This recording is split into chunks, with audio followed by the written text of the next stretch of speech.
Buenas tardes, mi nombre es Juliana Murillo Bertodán, soy médico veterinario, actualmente trabajo en el Laboratorio Albeita y vengo a darles una presentación sobre urianálisis. Ok, para realizar un urianálisis necesitamos tres fases. ¿Okay? Tenemos el análisis físico, que es ver el color, la apariencia, el olor, la densidad urinaria. El análisis químico, que es con las tiras bioquímicas, como glucosa, pH, sangre, bilirrubina, cetonas y proteínas. Esas son las que le vamos a prestar atención. Y también tenemos el análisis microscópico, que sería el sedimento urinario. Okay. Iniciando por el análisis físico, una vez que ustedes recolectan la muestra de orina, vamos a identificar el color. Es importante siempre anotar, ya que ahí podemos obtener información sobre el color. Por ejemplo, una orina normal debería ser de color amarillo o amarillo ámbar. Después podemos encontrar orinas entre distintos grados de rojo, marrón, café y hasta blanco. Un ejemplo de una orina roja pueden ser patologías que causan hematuria, hemoglobinuria. Después podemos tener cafés con bilirrubinuria y también podemos tener mioglobinuria. Y el color blanco es característico de leucocitos, lípidos y algunos sedimentos. Después tenemos la apariencia. La apariencia de la orina debería de ser transparente y turbidez más 1. Ya cuando tenemos turbidez más 2 hasta 4, es porque esta orina tiene muchísimos sedimentos, celularidad, microorganismos, entonces también nos da información antes de examinar el sedimento. Más o menos como lo podemos ver, es que la orina transparente pone por detrás una imagen, letras, números, lo que guste, y uno tiene que ver y poderlo leer perfectamente. El más 1, usted puede leerlo perfectamente, pero se nota algún tipo de turbidez. El más 2, hay turbidez, pero aún así podemos leer. Tal vez con un poco de dificultad, pero lo logramos. El más 3, ya no podemos leer, pero podemos ver que detrás de esa orina hay letras, hay números, hay algo. Y el más 4, definitivamente no podemos ver absolutamente nada. Entonces esto nos va a indicar que cómo va a estar el sedimento de esa orina, ¿verdad? La densidad urinaria es súper importante, es una forma indirecta de medir la osmolalidad de la orina. Un perrito o un gato normal, un perro debería tener una densidad urinaria de 1030 y el gato de 1035. La densidad urinaria puede ser afectada por muchísimas cosas, o alterada, ya sea por el estado electrolítico del paciente, si está hidratado o no, si recibió fluidoterapia, si es enfermo renal, si tiene algún tipo de patología, ya sea endocrina, enfermedad endocrina, si perfectamente podría afectarla. Entonces, todo depende de medicamentos también, glucocorticoides, etc. Hay muchas cosas que podrían afectar la densidad urinaria y ustedes como clínicos tienen la dicha de tener al paciente ahí saber la historia de él. La isostenuria, más que todo es cuando el paciente tiene una densidad urinaria de 1012 a 1008.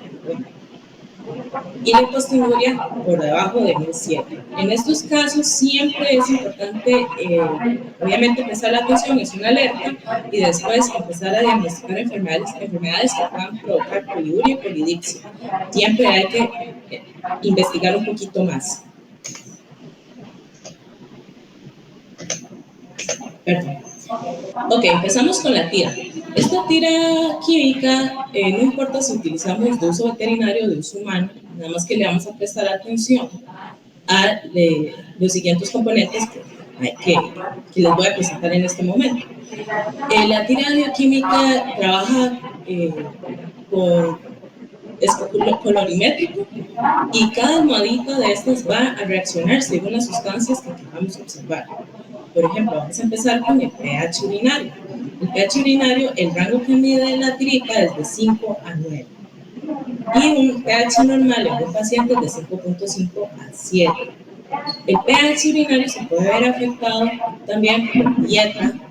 Hay cristales que también lo afectan, por ejemplo, estruvita crea un pH urinario que está alcalino y, por ejemplo, un oxalato de calcio, vamos a tener una orina ácida. Entonces, con el pH podemos prestar atención y decir, ok, aquí algo anda, este paciente no está, tiene alcalinuria o aciduria, y también podemos tener enfermedades que nos produzcan acidosis metabólica o alcalosis metabólica. Entonces, también es importante el pH por esto.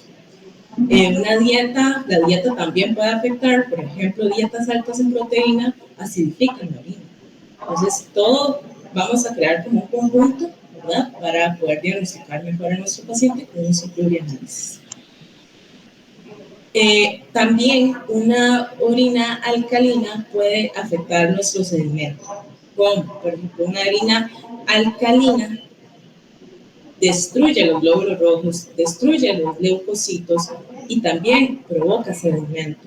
Entonces es importante realizar la tira lo antes posible. Una vez que toman la muestra, realizar la tira para que no nos dé falsos positivos, falsos negativos y ojalá de una vez el sedimento.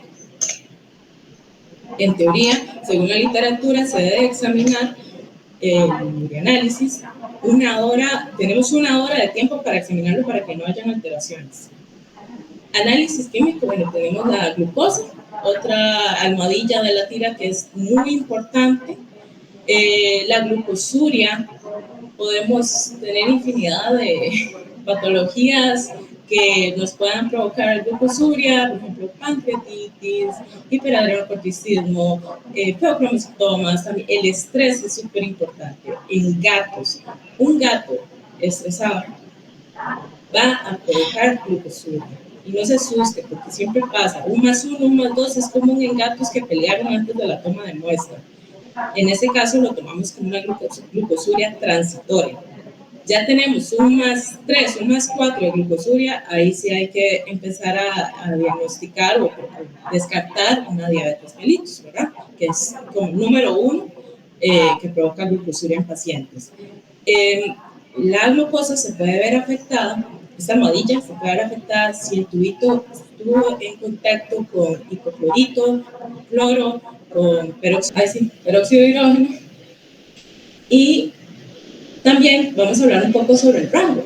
El umbral renal para la reabsorción de glucosa es de 1080 a 220 miligramos sobre decilitro en perro y 200 a 280 miligramos sobre decilitro en gatos.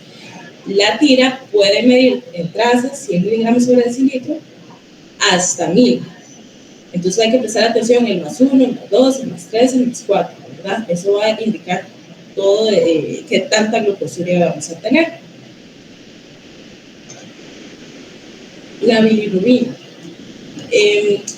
Se habla que en perros, voy a darle esto al primer punto, en perros machos es común, es algo que puede pasar, que la bilirrubina se puede presentar en trazas o 1+1, en orinas muy concentradas. ¿Esto por qué? Porque el umbral tubular es bajo y la bilirrubina puede verse filtrada en orinas muy concentradas. Este paciente no debe tener colestasis, no debe tener anemia hemolítica o enfermedades hepáticas. Es la única forma de decir, es algo que puede ocurrir, ¿verdad? La bilirrubina se presenta porque un macrófago destruye el eritrocito, lo fagocita, se descompone la hemoglobina, en la parte hemo, se encuentra la bilirrubina no conjugada no puede liberarse por los riñones, entonces debe excretarse. Entonces esta bilirrubina viaja con una proteína, el hígado la metaboliza y ahí se convierte en bilirrubina conjugada y ahí es donde vamos a tener bilirrubina. Una bilirrubinuria +3, +4, entonces hay que junto con la clínica del paciente hay que empezar a diagnosticar y se empiezan a agregar otros exámenes, ¿verdad? Como químicas sanguíneas, hemogramas, para llegar a un diagnóstico. Las cetonas, más que todo se producen en una baja concentración, siempre van a estar en baja concentración, no es normal encontrar cuerpos cetónicos en la orina de un paciente sano, nunca va a ser normal. Esta patología se da cuando hay cambios en el metabolismo normal de los carbohidratos y pasa a ser metabolismo de los lípidos. Y en estos casos es muy sugestivo a una diabetes mellitus, ¿verdad? Ok, los cuerpos cetónicos son tres: ácido acetoacético, cetona y la beta-hidroxibutirato. Esto hay que prestar atención porque la tira bioquímica solamente detecta el ácido acetoacético. ¿Esto qué indica? Que muchas veces, si encontramos un más uno o más dos de cuerpos cetónicos o cetonuria, puede ser que esté subestimado, puede que sea más, nada más que la tira solamente detecta el ácido acetoacético. Entonces hay que prestar atención y es importante tener este dato. La sangre oculta. Podemos encontrar sangre ya sea por un traumatismo a la hora de realizar una cistocentesis o un cateterismo, es un trauma. Y esto nos puede provocar sangre en orina. Entonces, es algo que puede suceder y si el paciente no tiene ninguna sintomatología, es por esto. Neoplasias, infecciones, parásitos, coagulopatías. Pero hay un montón de causas que puedan provocar ya sea hemoglobinuria, hematuria, dependiendo del grado de hematuria, puede o no reflejar un cambio de color. O sea, hemos tenido orinas amarillas que también tienen eritrocitos a la hora de examinar el sedimento. Y esto puede ser por el traumatismo, en el momento en que se toma la muestra de orina, en algunos casos. La ausencia de eritrocitos en el sedimento no muestra de una muestra de orina, en un análisis de sangre positivo, en una tira, no descarta la hematuria. ¿Por qué? Habíamos hablado que el pH puede destruir los eritrocitos. A la hora de centrifugar puede haber lisis de eritrocitos. Entonces, no quiere decir que si a mí me salió más 4 en la tira y yo no veo eritrocitos en la muestra, en el sedimento, que no existan. O sea, probablemente existieron, más si la orina está un poco vieja, ya hubo lisis de eritrocitos, con la osmolalidad, etcétera. Entonces, no quiere decir que no haya, y hay que ver con cuidado eso, porque puede decir, pero la tira está mala. No, es que probablemente esos eritrocitos se disanen. Proteínas. Okay, la proteinuria es causada por bacteriuria, inflamación, hematuria y pérdidas. Las bacterias, hay bacterias productoras de proteínas, la inflamación puede provocar proteínas, hematuria, la ruptura de los eritrocitos, tenemos la hemoglobina y pérdidas, ya sean renales, que es lo más común, por una enfermedad renal. Ok, ¿cuáles son los resultados falsos positivos? De todas las almohadillas de una tira, la proteinuria, que se miden las proteínas, es la que más se ve afectada. Porque cuando hay un pH alcalino, este pH, la tira toma un color muy oscuro, es un verde oscuro, y esta tinción tiende a saturar el de la proteína cuando nosotros pasamos la gota de orina. Entonces podemos tener un falso positivo. También el color de la orina. Si tenemos una orina, no sé, muy oscura, roja, probablemente esas proteínas sí sean reales por la hematuria, pero tiende a haberse afectado por el color también. Entonces, si no estamos seguros, es mejor hacer un UPC en ese caso. Y resultados de falsos negativos: la orina muy diluida, orina muy ácida y cantidades extremadamente pequeñas de proteína en orina. Siempre el UPC sería lo mejor para descartar. Ok, después de haberte hecho el examen físico, el examen químico, viene la parte del sedimento. Primero se debe de centrifugar la orina de 5.000 a 6.000 revoluciones por minuto en 5 minutos. Vamos a utilizar de 1 a 2 ml de orina, eliminar el sobrenadante. Después de que se centrifuga, eliminamos el sobrenadante, golpeamos un poquito el tubo o con la misma pipeta estéril que vamos a utilizar para pasarlo al portaobjetos. Vamos a succionar y botar para mezclar ese sedimento. Ya una vez que lo mezclamos, lo ponemos en una gotita en el portaobjetos y le colocamos un cubreobjeto. Análisis microscópico. Cilindros y halinos son muy raros de ver. De hecho, 1 de cada 10 orinas presenta cilindros. Los cilindros de halinos son pálidos, incoloros, tienen un extremo romo y el otro se vuelve estrecho hasta formar una cola. Normalmente se ven en como causas fisiológicas, fiebre, ejercicio extenuante, el uso de diuréticos, causas patológicas, enfermedad glomerular perdedora de proteínas. Los cilindros celulares, por otro lado, son cilindros de igual manera muy raros de ver, pero cuando los encontramos nos indica que tenemos un paciente con enfermedad renal aguda. Acá podemos ver en la imagen número 3 que este es un cilindro de eritrocitos. Tenemos 3 tipos: cilindro celular eritrocitario, cilindro celular por leucocitos, por glóbulos blancos, y cilindro celular de células tubulares transicionales o renales, más que todo renales, y se da por una enfermedad renal aguda. Como les digo, los cilindros es importante que los conozcan, no son muy comunes de ver, tenemos muchísimos más tipos de cilindros. Yo les voy a facilitar un libro que tiene unas imágenes muy bonitas, de hecho aquí saqué las imágenes, y también explica un poquito más de los cilindros si les interesa aprender un poco más sobre ellos. Análisis microscópico, también tenemos los cristales de Struita, son los cristales más comunes. En teoría son prismas, refractarios, incoloros y de tamaños variables. No solamente de tamaños variables, porque también podemos tener formas variables. Entonces, este es el clásico Struita, súper bonito, de la imagen número 1. Después tenemos la imagen número 2, que sí sigue siendo Struita, pero ya los vemos un poquito más alargados y con menos forma de prisma. Es más, vean, hasta como forma de un palito. Y después tenemos el Struita disuelto, así se llama, Struita disuelto. Ustedes ven este montón de cristales rotos, eso es Struita. Como ustedes dicen, pero no estoy segura si es Struita o no, comparemos con el pH.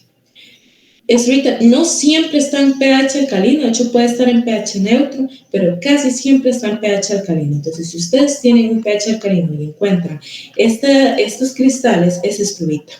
Puede ser cualquiera, solitos este que también se ve roto, o sea, cualquiera de esos que ustedes vean en su sedimento es Struita. Y ve que aquí tenemos otras formas variadas, todo esto es Struita. Después, cristales de oxalato de calcio hidratado. Es otro cristal muy común de ver, no tan común como Struita, pero sí es común.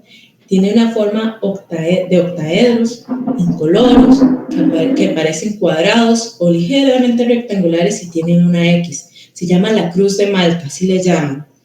Tiene un tamaño de pequeño que apenas son perceptibles hasta grandes. Por ejemplo, aquí podemos ver un oxalato de calcio hidratado grande y aquí podemos ver uno chiquitito, acá tenemos otro chiquitito, acá hay que jugar mucho, ve, acá tenemos otro pequeño, hay que jugar mucho con el micrométrico porque muchas veces se nos pasan por alto esos chiquititos y podemos tener un paciente con cristaluria por oxalato de calcio hidratado y nunca lo vimos. Y después viene con problemas y después encontramos el montón de oxalato de calcio. Entonces hay que prestar atención, son comunes en orinas ácidas. Y también la dieta puede provocar estos cristales, por ejemplo, una dieta alta en oxalatos, también una hipercalcemia podría causarnos estos cristales. Vamos a ver, perdón. Cristales de urato, también conocidos como urato de amonio, biurato de amonio. Tienen forma de esfera, de color amarillo-marrón, con protuberancias largas e irregulares. Aquí podemos ver las protuberancias. Estos son muy comunes de ver, estas características, porque los cristales de urato no son tan comunes de ver, casi siempre se dan en patologías. Y también tenemos forma de esfera con superficie lisa, como esta, y con estrías internas. Acá las podemos ver, las estrías internas. Es común en razas como dálmatas, bulldog inglés, hasta ahí. Después de un paciente con cristales de urato o biurato de amonio, o sea, tiene que alarmarnos, es muy secundario a enfermedades vascular portal, como el shunt portosistémico. No quiere decir que un paciente con shunt tenga que obligatoriamente tener cristales de urato. Puede que no, y aún así tenga la enfermedad. También se habla en la literatura que se han visto casos de pacientes que tienen cristales de urato, pero no tienen shunt. Y se cree que puede ser por la dieta, pero ya sí hay que investigar un poquito más. Los cristales de cistina son estos, súper bonitos. Son incoloros, planos y hexagonales. Tenemos que son provocados por un defecto hereditario del metabolismo de la cistina. No son comunes, se encuentran en orinas ácidas y hay que prestar atención porque forman urolitos. Cristales de bilirrubina. Los cristales de bilirrubina tienen formas de agujas, como podemos ver aquí en la imagen número 1. O sea, casi siempre están como en racimos, tienen un color dorado a marrón dorado. Se pueden observar en perros con orina altamente concentrada. Pasa exactamente lo mismo que la bilirrubinuria. En pocas cantidades se puede encontrar en perros machos. Por lo mismo el umbral renal de bilirrubina, como es bajo, puede filtrarse o excretarse, puede pasar por el glomérulo, se excreta y lo podemos encontrar. Siempre y cuando la orina esté sumamente concentrada y que ese paciente no tenga ni colestasis, ni una anemia hemolítica, ni una hepatopatía, tiene que ser un perro sano para que digamos, bueno, está bien, no nos alarmemos. Ok, bueno, aquí tenemos las enfermedades, pueden ser enfermedades biliares, hepáticas o poshepáticas.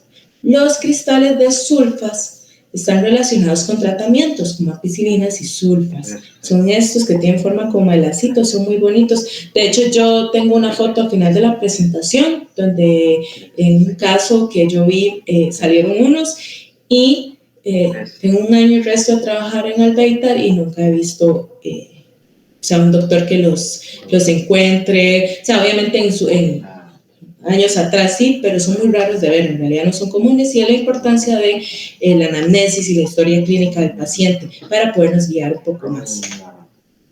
Acá lo siento, se colocó el análisis microscópico sobre células epiteliales transicionales, ahí dice transicionales. Generalmente son de tamaño mediano, redondas, que pueden ser ovaladas y tienen un núcleo grande y redondo en el centro. Y su citoplasma es granular. Vean, acá podemos ver el citoplasma granular. Lo del núcleo central, pues a veces sí, a veces no, porque aquí está el núcleo. Casi siempre están en grupos, como los podemos ver aquí, en grupitos, pero muchas veces pueden estar por separado. Estas células son difíciles de diferenciar con los leucocitos cuando son pequeñas, ya que las células transicionales pueden ser pequeñas, medianas o grandes. Hay de muchísimos tamaños. Y si hay pequeñas y tenemos leucocitos, es muy difícil de saber cuál es cuál, ya que se parece muchísimo y ahora se los voy a enseñar. La forma correcta de identificar celularidad sería por un extendido, teñirlo con tinción especial para las células y ver exactamente dónde viene el problema, cuál es el problema, si tenemos muchas células transicionales o leucocitos. Aquí dice 2 a 4 veces más grande que los leucocitos, pero no siempre pasa. Escasas células, las células transicionales vienen desde la pelvis renal hasta la uretra proximal. Entonces son comunes en traumas, como por ejemplo cateterizar a un paciente o sondear. Eso es un trauma. Entonces podemos ver en una toma de orina células transicionales, necrosis, isquemia, ya eso es un poco más grave, neoplasias, pero es difícil diagnosticar una neoplasia por las células transicionales por un urianálisis, es imposible. Entonces, eso ya es otro tema, ¿verdad?, de citologías. Después tenemos las células epiteliales escamosas, son muy comunes de ver, de hecho es lo que siempre se encuentra. Tenemos las células escamosas no queratinizadas que se encuentran desde la uretra distal hasta la vagina o el prepucio del paciente. Son planas, grandes, con citoplasma poligonal, aquí podemos verlas, y tienen un núcleo redondo y pequeñito. Aquí podemos ver unos bacilitos también, súper bonitos. Aquí otros. Y después tenemos las células escamosas queratinizadas, células grandes y planas también son estas. Estas queratinizadas son del exterior. Entonces, cuando vamos a hacer una citopunción, podemos llevar células epiteliales y las vemos en urianálisis. Eso es súper común. Ya sea por micción, también se pueden liberar células epiteliales y podemos observarlas.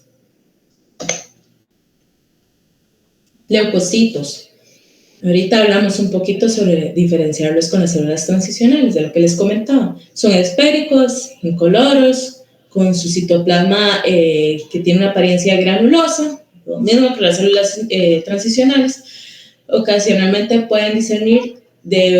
se puede discernir la forma lobulada del núcleo. A veces podemos lograr observar el núcleo. Los neutrófilos son el 80% de los leucocitos que encontramos en la orina.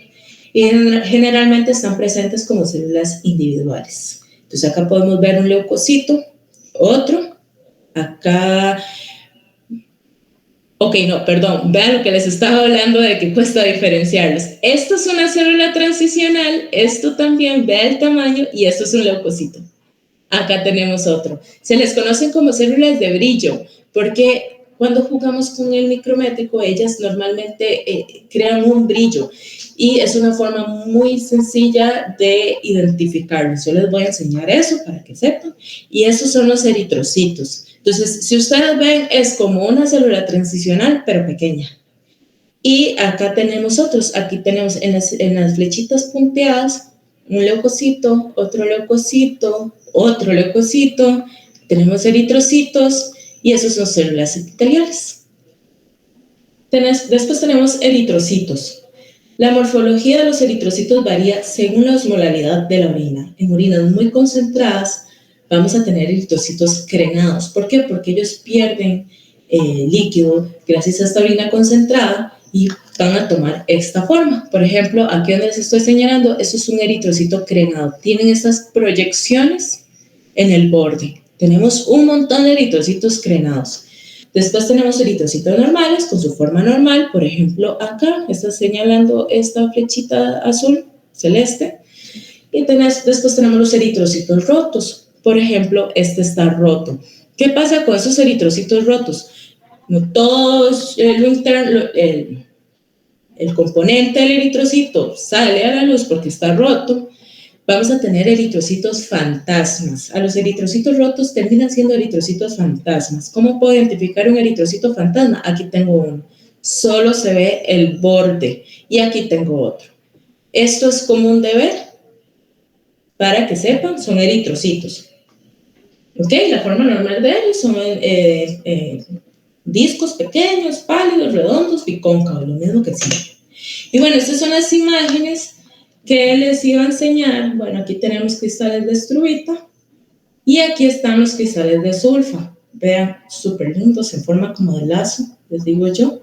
Tenemos eritrocitos y aquí tenemos bacterias, bacilos. Y eso es lo que yo quiero que ustedes aprendan a identificar, porque en realidad es solamente de práctica. Acá tenemos un cristal de bilirrubina, un montón de leucocitos, eritrocitos chiquititos y bacilos largos. Pues si pueden ver aquí hay un bacilo súper largo, aquí tenemos otro. Y bueno, ¿qué pasa cuando vemos muchísimas bacterias realizamos una tinción Gram y esto lo que encontramos. Esto es la orina de un paciente, un canino, que presentaba muchísimos cocobacilos, alias Streptococcus, ¿verdad? Y eso es lo que yo quiero que ustedes aprendan a identificar. Espero que les haya gustado la presentación y nos vemos en el taller. Muchas gracias.